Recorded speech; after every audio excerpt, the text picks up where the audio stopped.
Now, will you notice that we are with Abraham and he's entertaining guests? We left off last time with Abraham having prepared a sumptuous bounty.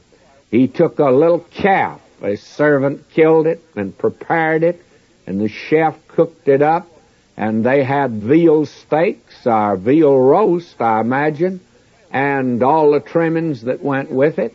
They had, we are told here, butter and milk. It was a real feast. And these three guests Abraham entertains. And then we find that these guests are royal guests. Later on, we'll find out in the New Testament that it's suggested to us that some have entertained angels unawares. That was Abraham. He didn't know who he was really entertaining. Now will you notice verse 9, and they said unto him, where is Sarah thy wife? And he said, behold, in the tent. It wasn't proper in that day, and as you know, even in the East today, for the wife to come out and be the one to entertain, especially when there were three male guests there. And now they ask about her. They make inquiry. And he said, I will certainly return unto thee according to the time of life, and lo, Sarah thy wife shall have a son. And Sarah heard it in the tent door which was behind him.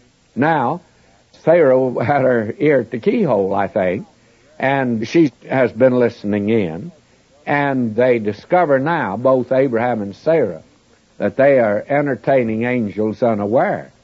Now Abraham and Sarah were old, verse 11, and stricken in age, and it ceased to be with Sarah after the manner of women.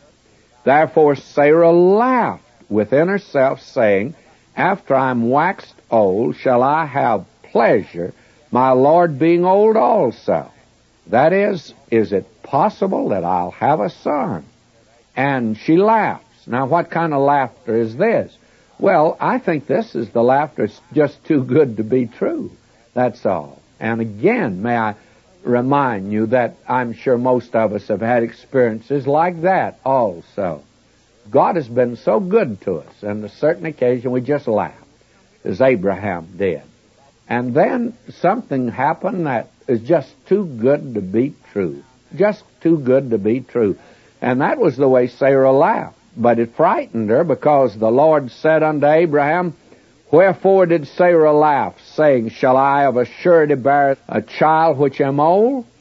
Is anything too hard for the Lord? This is just something too good to be true. It just can't happen to me. Is anything too hard for the Lord? At the time appointed I'll return unto thee, according to the time of life, and Sarah shall have a son. Then Sarah denied, saying, I laugh not, for she was afraid. And he said, nay, but thou didst laugh. She couldn't avoid the truth here, and she certainly is rather evasive. And now will you notice verse 16, and the man rose up from thence and looked toward Sodom, and Abraham went with them to bring them on the way.